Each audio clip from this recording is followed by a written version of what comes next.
A Year and a Day by Francis Rosenfeld. February, the Festival of Candles. If you were born in Cray at the beginning of February, you would be among the youngest people to enter the hearth.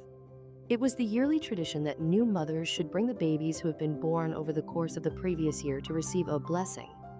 Aifa was born in the summer, so she was a few months old when she first breathed the air of the hearth, which was believed to be able to imbue people with health and vigor, and even, in some instances, restore health. But many of the babies that had been brought to the hearth that year, bundled by their doting mothers in several warm blankets, were merely days old. It was a new experience for Aifa to be there during the Festival of Candles, because not all the congregation was expected to participate. It was an intimate gathering of mothers and their babies, with just enough members of the High Council to offer the blessings. There was also another group of mothers, which was always expected to be there: the caretakers. People had always associated this particular holiday, which celebrated those who loved and nurtured infants, with the caretakers, those devoted souls who took it upon themselves to care for and love the twins every year. And for this reason, they too were celebrated, like the new mothers, every year. Of course, since the twins' arrival was not expected for another 40 days, they had the advantage of being the heart of the party without having to soothe and cajole fussy babies. The Festival of Candles, which fell right at the midpoint between the winter solstice and the spring equinox, was sort of a relief holiday, which expressed people's gratitude for having already gone through half of the winter. To sweeten the pot even more, nature usually cooperated and showed up with mild temperatures, as if to ensure the well-being of the babies. Sometimes it was sunny, but for the most part it sifted plushy snowflakes, so large and fat they almost looked like goose down, from a somber sky thick as a blanket and not too far overhead. If that happened, new mothers looked at this gift from the sky as a sign of favor and wrote it down in their babies' journals for safekeeping. Since this was Aifa's first year as a caretaker, she was very nervous about the steps of the ceremony, even though she had rehearsed them with her grandmother for an entire month prior to the event. She didn't want to get any of the steps wrong or sing out of tune. It was a feast of dancing and singing without words, a song of pure joy. The edges of the twins' stone beds were decorated with big bunches of snowdrops, which the older children of the community had gathered from the forest. Their sheer quantity was auspicious. The fact that the children were able to gather so many snowdrops augured a year of good harvest. Usually Aifa would go with them, priding herself in finding more flowers than the others in her group. But not this year. This year she had responsibilities, which she took very seriously, even at the young age of 13. Now, when we get there, remember to go straight to your spot, just like we rehearsed, grandmother said, adjusting the young girl's robe one more time, unnecessarily, to mask her own nervousness. Do you remember your songs? Aifa nodded. Doyen? What are the ribbons for? Oh dear, grandmother sighed, concerned by the possibility that all those careful preparations might have been for naught. To bless and give to the mothers and babies, wrapped around a bundle of snowdrops. Now you're asking me? Haven't we discussed this several times already? As she spoke, she gazed at her granddaughter, who had a look of sheer panic on her face, and decided that stressing her granddaughter out even more was counterproductive. So she reassured the young one and secretly hoped that when the time came, Aifa had the sense to follow the protocol of the older caretakers and do what they did. Now, remember, when the mothers start singing, you and the other caretakers will begin to dance. Are you going to be there? Of course I will, and so will your mother. We won't be able to guide you, though, because we will have to focus on our own moves, so pay attention. Yes, Doyen. Where is your headdress? Oh, here. Finally. Let's go.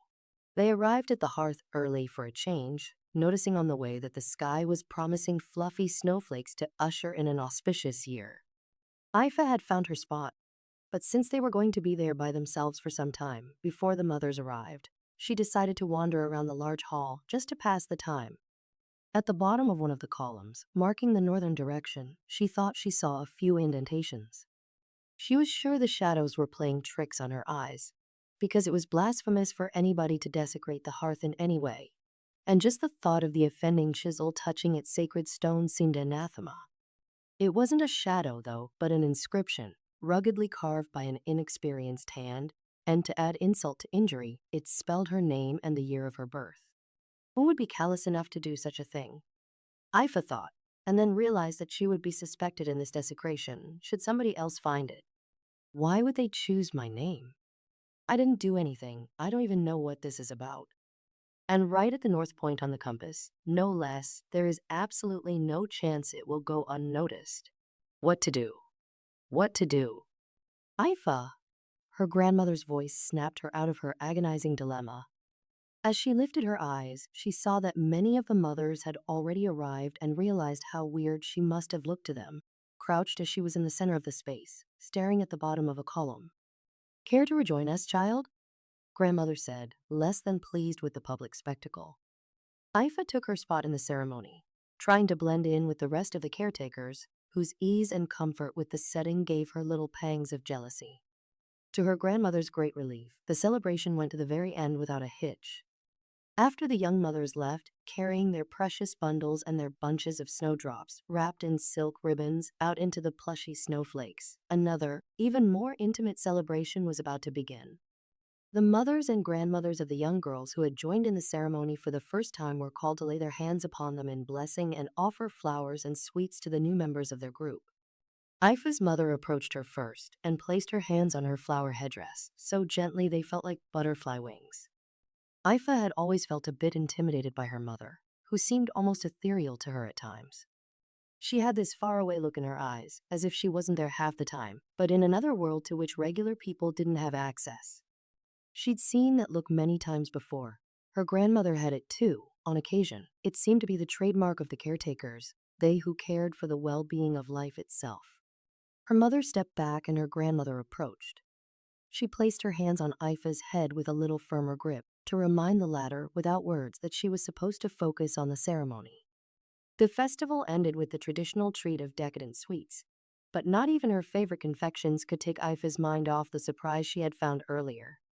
She kept looking in that direction without even wanting to, confounded by her own fascination with her own name carved into the stone of the hearth. I see that you found it, her mother spoke, close to her daughter's ear, so softly that at first the latter thought she imagined it. She turned towards her mother, wide-eyed, trying to understand what she meant. Your name, her mother smiled. But it is forbidden, Aifa exclaimed. Who would be allowed to do such a thing, and why my name? Am I in trouble, mother? No, dear, her mother laughed. Not in the least. But why? Aifa couldn't help herself. Don't worry, daughter. You'll find out in due time. That look in her mother's eyes returned, as if she were suddenly recalled from the here and now into that wondrous world of hers only she knew. The stone has memories, she whispered. The caretakers were getting more and more impatient, now that the arrival of the twins was drawing near. Spring was in the wind. They could feel it instinctively, even though winter didn't show any signs of slowing down, and quite to the contrary, was right now covering the earth in a soft and airy blanket of fresh snow.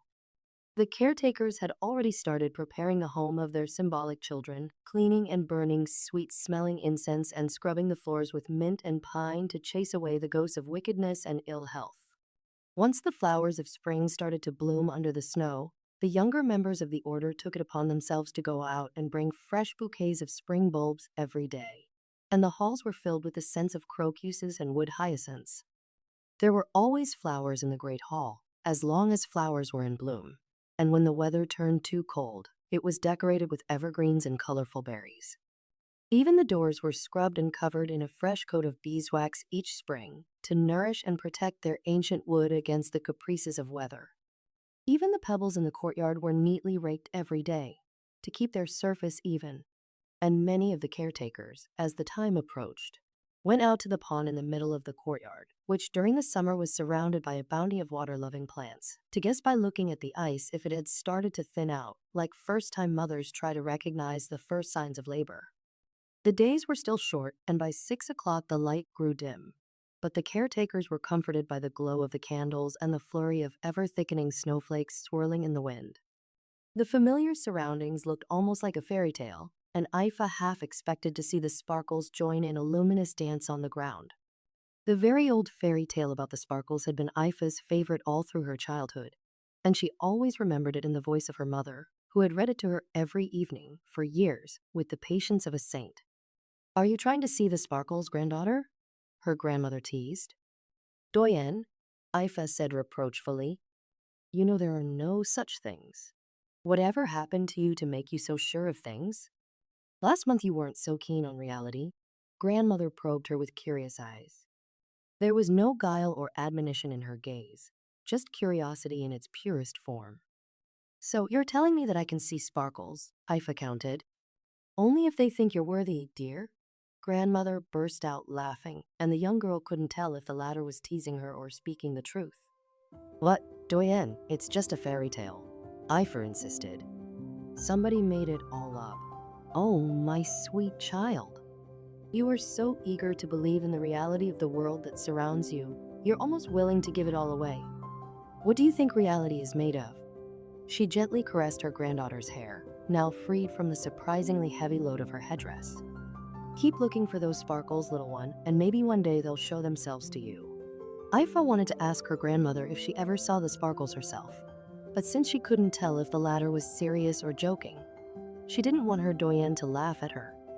Her mother looked like she'd seen the sparkles at some point in her life. An impious thought rose to the surface of her consciousness, and she shoved it back down to the deep, forcefully, appalled by such disrespect. And then she remembered her own name carved in the stone of the hearth and wondered, if that was possible, what else was also possible? All the way back home, she searched the thick flurries for any signs of sparkles,